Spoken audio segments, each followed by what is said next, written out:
Hey, do you sometimes feel bad about yourself and you just don't know what to do? You just plain feel bad? Well, catch the More Faith, More Life podcast. I'm going to give you the cure. You were made for more than the status quo.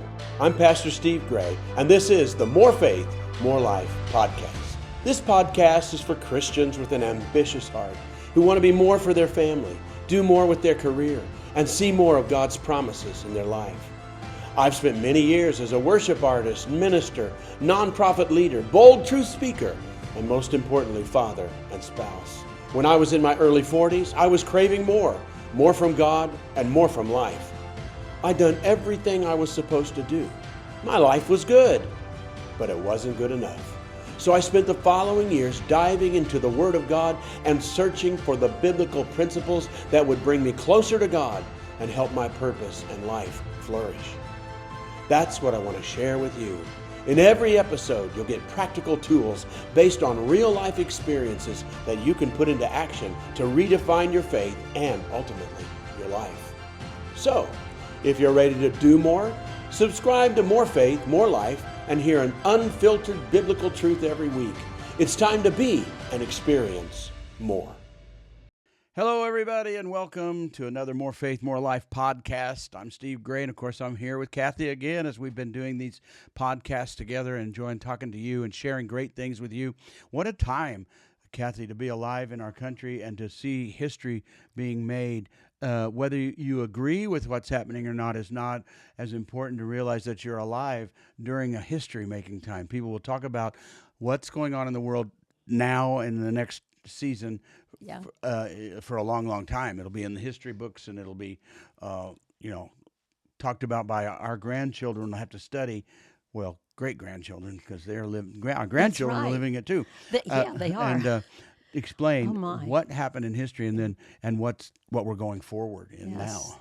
I think we're in the history makers opportunity time. I think that's the people of God should take the opportunity now to grab a hold of what's supposed to be happening. And I'm kind of wondering your viewpoint now. We've won the election and things are shifting and tumbling and rearranging. But where do you see the role of the church then in all of this? Well, I'd see, first of all, the role, I'd like to just mention as history, some people are history makers. Yes. But here's what most people miss, I think, is there's also those that history makes them. It's the other way around. Okay. And people miss that because you can be a history maker, but you might not ever be known because it wasn't the season of something going on. On the other hand, that's why we're alive during history being made. Right. It could be that in your own personality or your own person, you don't feel like you're a history maker. You just sort of go along with the crowd or whatever. But realize history also makes heroes. Sometimes they're not heroes. They're heroes because history made them heroes. They lived during a time of history. So, for instance, I probably would not know the name of Winston Churchill if there had not been a World War, or Eisenhower. General who was President Eisenhower on our side. Names that I know because both our parents or our dads were in World War II, names. But I would never know who Winston Churchill was, the great guy who actually saved Europe, in my opinion. Yeah. If our super spiritual people don't mind me saying that I'm not saying he's a Messiah, but we have people who are savior types that help. In the Bible, Joseph was a savior type who saved his brothers in famine. Types of Christ, types of saviors. And anyway, but the war came, and now who he was needed. And so he made history, but history really made him. We would have never known. Now, that's the reason I say that is we're living in a time where both is happening. We have history makers who would make impact no matter what they did, but we might not know their names. But now we're going into a time where history is going to make people great because it's calling for greatness. And people who 20 years ago were just maybe thinking I'll never amount to anything or, I'll just live my life out. could be made by history if you step into what's happening and get involved. That's why the Bible teaches us, Kathy, that we need to be doers of the word, because history is being made during our lifetime. I would think like the 12 disciples that followed Jesus around the men. Of course, there were much more than 12. We just know the history makers. Oh. You know, the ones who made history. Because Peter would have been just a fisherman forever if Jesus hadn't come at that particular time. We would not know who he is. But it could be somebody like Peter alive right now that's in the wings. And if they'll start doing at the same time that history is being made, you can be a history maker. But someone who would never be known, history could make you if you step into the role of what's needed to be said. That's so marvelous. Just like Queen Esther also. Yeah. Don't you know you were brought into the kingdom for such a time as this, and she could have missed her history-making time. Yeah, she could have rejected it for one thing and not done it. Right. But also, we'd never know who she was if she wasn't for such a time as this, been alive in the king's court at that time. So I wanted, just before we get into anything else, just encourage people to realize you could be a history maker, but if you're just used to being that nominal, fit in, go through the motions Christian, and yet and you really, what you look forward to is just doing nothing or relaxing, or whatever, you probably won't be. But there are people that are feeling a destiny, like... I know you are. I see it right now. I feel that anointing, Steve. Yes, and you're walking into it, and you're prepared. And it's not just me. No. You and others that feel a destiny all their lives. All our lives. And without giving up, be on your spot when that spot appears necessary. And right now, I feel I have a message that 20 years ago, I had a message, and we talked about revival, and we were able to have the Cornfield revival, the Smithton Outpouring revival, the Kansas City revival. People came from all over the world, and the wonderful story, I just got done with an interview talking about, and I watched the face of the person interviewing when I told them we did 5 services a week for 3.5 years, and and people came from all over the world. And busloads of people would come from Singapore or whatever. They'd fly in and get on a bus and come to it, and like she didn't know that, and it's amazing. Well, that was history, and it's being written again in history because it's so amazing what happened there in that revival, out in the country of nowhere, in the middle of nowhere. But so you'd think, well, that was it. But I feel like the message is prepared. That has prepared me to say what I want to say today, and keep saying. Definitely. And so now back to that, what's happening in the church and what's happening in the world today. The church is needed more than ever, but not the church we have. You see, the problem we have now is that we have to add the spiritual to the political. We have to. Yes. The political will help, but imagine, let's go back to World War II again. I don't know if that's too late in the history for some people who might have some younger listeners, younger than us. But anyway, okay. So World War II changed the world, but, it could have been preventable. What would have happened if the leaders of the Axis powers, which if you don't know, that's the bad guys, the Nazis and all that, and others. What would have happened if Hitler had been hit by the power of God? What if he had shown up at some church there in Germany, Munich or whatever, that was having a great move of God in 1930? Could they have had a great move of God in 1930? You bet they could have. They could have. Yes. But they didn't. Yes. And God was warning people then, Yes. just like Jesus warned Jewish people 40 years before it happened, that what they needed to do when it would happen. When Rome would come to destroy Jerusalem, he said, don't go down and get your stuff. Don't go up in the roof to watch and see what's going on.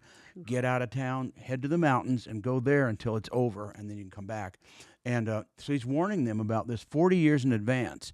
And I believe people were getting warned about certain situations and certain people that they could have made it, but again, they weren't thinking in terms of being a history maker and history making them, and so they didn't do anything. But my thoughts are, World War II could have been prevented. Let's go back, really. World War II is an extension of World War I, really. They just were 20 years apart.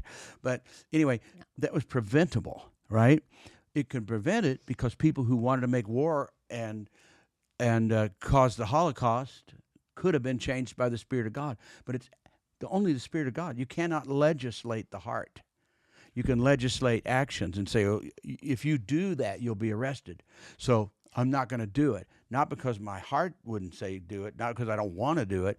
You know, some person walks by a jewelry store and sees that big ring. Well, if there was no glass and no barriers and that, and nobody was looking, you know, somebody might just reach out and grab that ring, right? Because that's what they want. But then there you can't. Maybe there's a guard there. You go, well, I could reach out and grab it, but I'll get caught. So I'm not going to do that. Okay, so history is moldable as we go along, and we can't change the heart by saying, if you steal that ring, you're going to get arrested. Okay, but all right, I won't steal it. I sure like to have it. I sure like to have it for free. Yeah. You know? Yeah. So it didn't change the heart, it changed the actions. And so legally, laws can change, politicians can change laws, governments can change. And all of a sudden now it's the law of the land. You know, we changed recently we've had the Gulf of Mexico. It's now the Gulf of America. Well, I like it. I think it's fun. And it is, you know, it's North America. But that doesn't change my heart. Right. Like all of a sudden now I like the Gulf a whole lot better. You know, now that it says America, now I want to go there or anything. It didn't change my heart, right? No. So Right. politicians are now doing a lot of things. Whether people agree with them or not, things are changing, right? Yes, definitely. Now, the church is now supposed to step in times of change and bring spiritual change along with political change, Yes. along with the land change. Maybe we'll end up, Greenland will be Greenland, the 51st. How many states? How many states do we have? I don't know. Well, when we were kids, though, I mean, have- people think that sounds impossible. But when we were kids, there were only 48 states, and our flag in grade school had 48. Yeah. And then we had, right away, then all of a sudden we had to add 2 more. That's why we were in grade school. I Yeah. know. I kind of remember Kind that of, happening. yeah. We had to go from Then how you many had to states are there, and you get a put new- 48, and New flag to color in. you with- had to get a new flag. Yeah. And so, and we got Hawaiian Islands. Why do you? Yeah. We're off the subject, but that's okay. Yeah. Why did we get the Hawaiian Islands? I've never asked you that question, so maybe you don't know. Why did we get Alaska? Because we for needed protection Yeah, from our enemies it was- encroaching upon us. Yes, it was for Yeah. for protection and Protection. for safety. And so we've got a base out in the middle of the ocean. Yeah. Where all the other nations are over there in the continent, and then Right. we got Alaska, which if you can almost walk to the Soviet Union if you don't mind getting in a little water. Walk That's on the how water that's how almost. close they are. Yeah. Yeah. Okay, so now to say for our own protection and safety Yeah. and security, we think maybe we ought to annex Greenland. Yeah. Well, we go like, why do we need Greenland? Well, it's got lots of minerals and things that would bless, and they would be blessed. Yeah. But it's really now it's the It's same thing. position. Yeah, it's a position. Yeah. And once you understand that, I just want everyone watching right now to understand I do know there's 50 states. Yeah. I actually said, I don't know. I don't know what happened to me, but I do know there's only 50 states. So don't start talking about that. yeah, and so the right now in this time of history, the church is to step in and make its history. It's a time of Yes. transition. It's a time Right. of change. The wind is blowing a different direction than it was 2 years ago in our country or a year ago in our country. It's prime to open up because we're opening up, saying maybe we could consider balancing the budget. Maybe we could get rid of that. Maybe we could change this. And now the church needs to do the same thing because the church should not be, and this is where I wanted to say, the church should not be the place where everybody is concerned about your feelings. Oh, my. You know, so what millions and millions and millions of people do is they go to church on Sunday to feel better. They want to feel better about their lives, and it makes them feel better, and that's good. But see, God is not the God who changes our feelings. He's the guy that changes our spirit. Yes. You know, we get born again with a new spirit or a new heart, and that's why we need revival. A lot of people don't understand today. They're calling things that God is doing today, they're calling it revival, but you and I know it's really an awakening. If it's people, somebody rose and said, yeah, people are being saved and baptized. Yeah. That's an awakening. Yes. Revival is those that have fallen into nominalism, Nominal Thank you. Christianity. and Yeah. lukewarm, go to church, haven't seen much God activity, trying to be loyal, trying to hang in there, and trying to be a good person. But we don't have to do it by self-effort. There's nothing about self-effort in the Bible. There's being strong in the Lord. And so the church is should be primed to say, we need to have the spiritual, presented in a package that's as powerful as the government is presenting legislation to the people. Yes. But we don't have it because the church now is built on feelings. We're going to make you feel better. And so come and we'll explain to you this and we'll make you feel better till we see you again. But the goal is that we don't want to make you feel better about a bad situation, right? Right. You don't want to feel good about a bad situation. Now, obviously, if you're overrun and overwhelmed by a bad situation, that's not good either. As a Christian, you need to have a little faith. You need to do some prayer. But to cause you to not change anything because you've been made, you were ready for change. Oh, but now I feel better. Maybe it's not so bad. And so we'll stay off the subject, but it's still on because I just flow with this. Okay. How about this, Kathy? In the Bible, Jesus, after all the things he said, tells them that you can't be my disciple if you don't hate your mother, your father, your brother. And that goes against, I can imagine the Jews of that day looking like, what is he talking about? From the beginning of time, God has told us to love honor your father and your mother and love each other. Love, love, love, right? And now you're telling us if you don't hate them. And so without understanding what's going on, in other words, we lift that out and put it into our circumstance and say, well, I'm not going to hate my brother, right? But that's not what he's saying. No. Put yourself in context to what it was. There's danger coming, all right? Okay. Danger is coming to Jerusalem. Danger is coming to Israel. And and 1 million people are going to be killed. And that's not even the injured, just the killed, 1 million. And out of this when Rome comes, all right? Yes. So danger is coming. And what God is saying is, here's what I need to do. I don't want you to hate the people, but you have surrounded yourself with people that tell you, just keep going. Just keep going. Everything's okay. Just keep going. We don't need to do anything. We'll keep going to synagogue. We'll try to be good Jews, and we'll just keep going. God loves us, and God's our God. And so that's what he was saying. Here Jesus is saying, I want you to be my disciple. We're going to change everything, right? We're going to change the way we think. We're going to change the way we pray. We're going to change the way we love.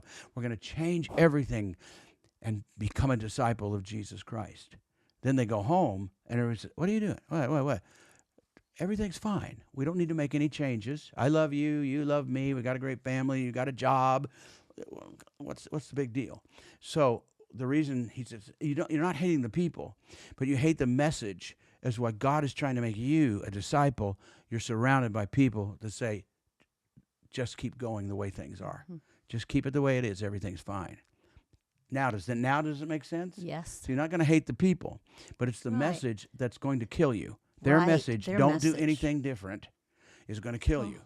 Okay? Yeah. So now we are in this situation where the church needs to step in and be that voice where people are going to church to meet God, to be changed, to be transformed, and become spiritual people, right?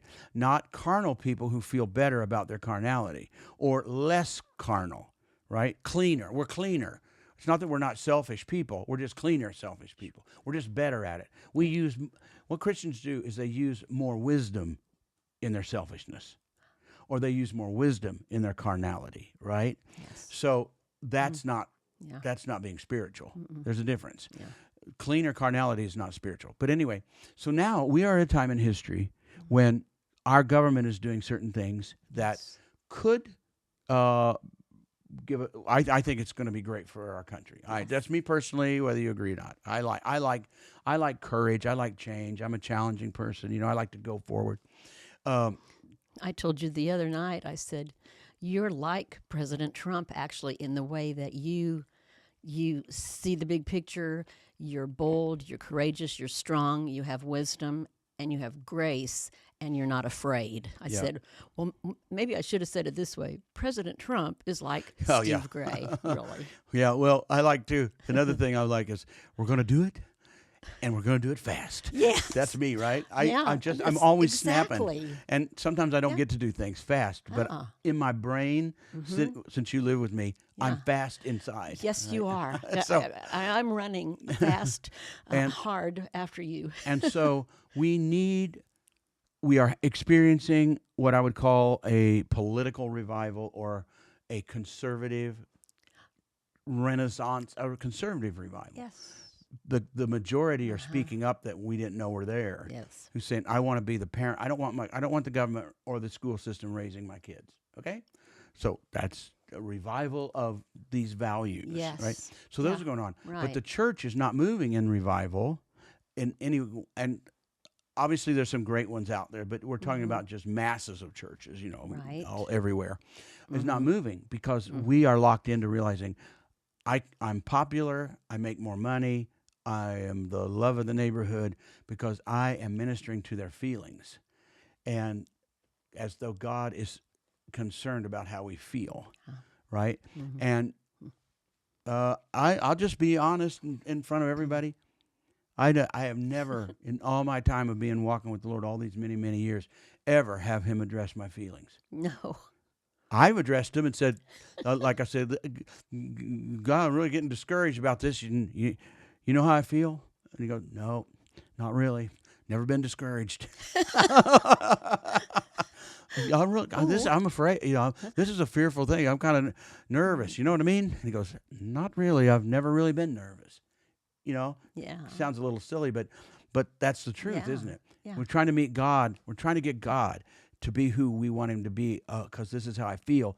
And I want you to, and so what's happened is the church has developed the wrong cure because they have the wrong diagnosis. And the cure is that we walk away, generally speaking, I'm talking about masses of Right. churches, of course, Yes. the system Right. that's influencing other churches. And there's a lot of churches do a lot of the same thing. They may have some differences. You might like this pastor better than that pastor. They have a better building than that building. But they're basically still on the same spiritual level. I can go to that church over there and it says it's this denomination, or this church over here and it says that denomination. Okay? Generally, though, they may do some things different. One might wear a hat and the other might wear a robe and the other wears a suit or whatever. And that. But basically, all those churches are going to be on the same spiritual level. They're living their lives quietly. They don't make a mess. They try to be a good person, try to love one another. That's it, right? And church is to be the place now where we have revival. Yes. Is we revive the spiritual things Yes. that need to happen.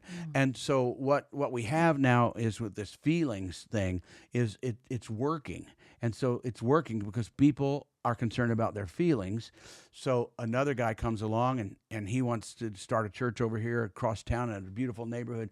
Well, he's going to go that same route, or she, and the same way of setting it up the same way, and it'll be kind of a copy of that other church or this church or that, even though it might not be the same denomination, but they're all going to be into the feelings. And what God does then, he begins to deal with us on a spiritual level, and we need to be able to go to a church where we encounter God, and then we get revived by the power of God, because all that we're supposed to be is Jesus saying, come on, I want to make you a disciple, and I want you to make those changes, right?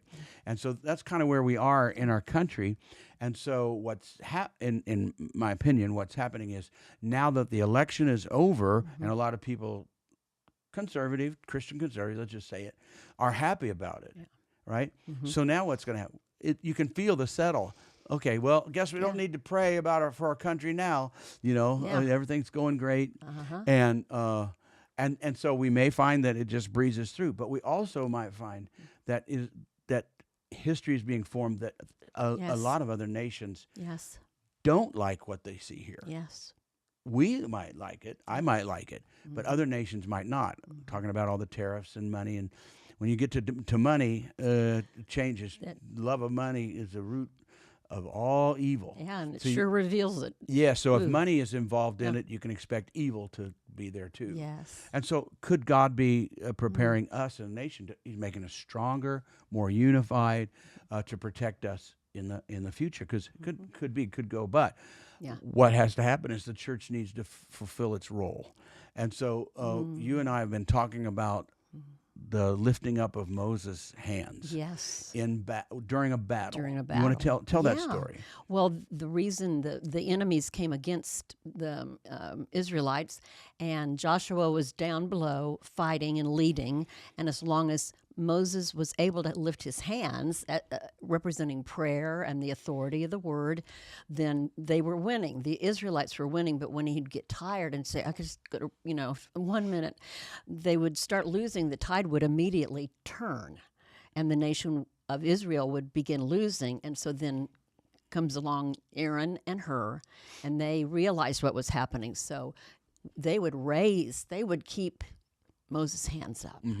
And he could hold them out he could hold the authority, the word, the power, and the obedience to God towards them, the church, the Israelites, Yes. and they would win.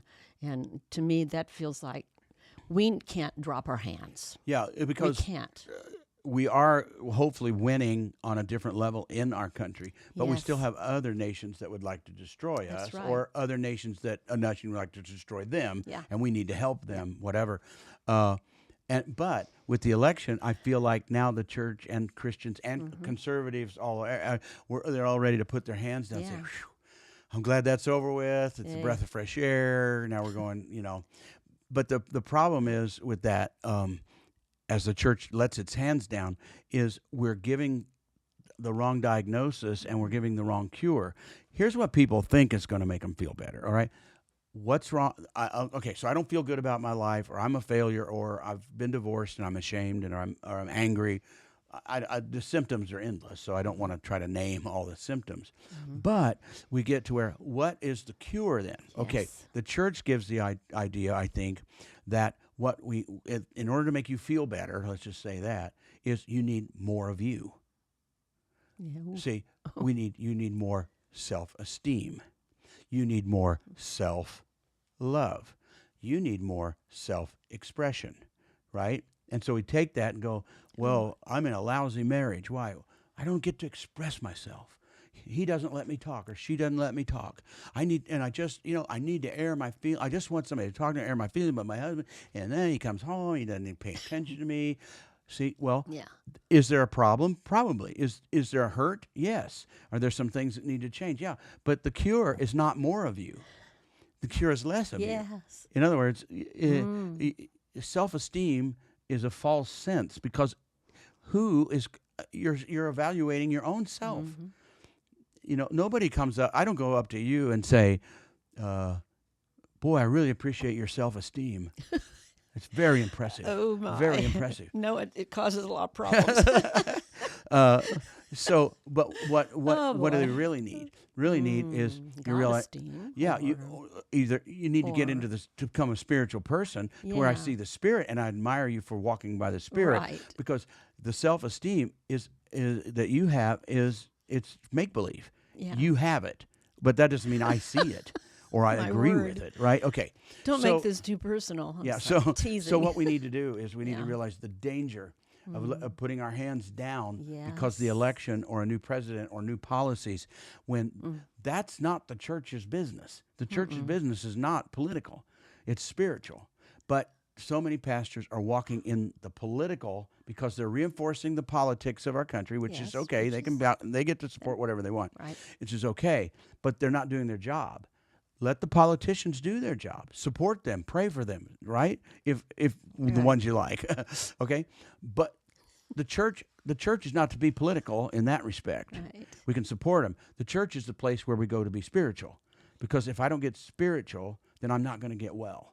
I'm not going to like myself no matter how much I try to have self-esteem, self-love. You can't give yourself a hug and feel better, right? No. Nobody feels better after a self-hug, right? It's an imaginary world that the church is locked into, and and convince people that that's what they need. They need more of self to feel better about themselves.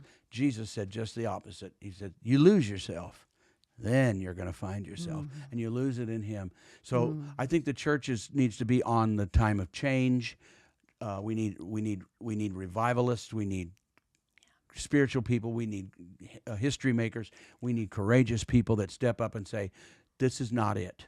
This is not it. This is not it. Right. And it is. The circle has to be the focus around Jesus, a God-centered church. Yes. And you know what? Yeah. This is going to sound a little harsh, but you might to some of you, but really, nobody really cares how you feel. That's fake too. You know why? Because they only care how they feel. And they're getting into you to make you feel better about you because they feel better about themselves when they make you feel better. You know, so it's just a circle. It's just a trap. Yeah. So we need to get out of it, get our hands up. We need revival. We need revivalists. And I encourage people, if you don't know me, find the ministries, SteveGrayMinistries.com, which Yes. More Faith, More Life connects to. Yes. And send a note. I want revival. What am I doing? Because people then, Yes. they think they know what it is, and they haven't seen it. And they think revival is people getting saved, getting baptized, and feeling better about themselves and trying to be a better person, right? Yeah. So I want to encourage you to get the book. If you only knew, you can get that. This is it's short. You can read it in an hour and a half or less, and you got to get it. It's for the clueless generation. And then we have the new book, Mighty Like Gideon. You can get it in the bookstores, but if you get it, go to SteveGrayMinistries.com and get it, then you can get this great workbook. I think it's $1, and it's a great workbook. You can't get this anyplace else. So that's my speech. We need to keep our hands up because the political might be moving forward, but the spiritual is not. We're not done because the church is the only place on the face of the earth where you connect with God and you get spiritual things happening. So I'm keeping my hands up, and I hope they will too. And you contact us sometime if we can be of help. We have 2 major revivals are being written about that I got to lead, and I can help understand how it works. Well, that was fun. We got on the subject and off the subject, and I even got a little teary-eyed, and I confessed. Yeah, that you don't know how many states we have. That's right. So anyway, all right. Thanks for joining us. We hope that you get more faith, more life, and get your life turned around so you can be a disciple of Jesus Christ. Till next time, bye-bye.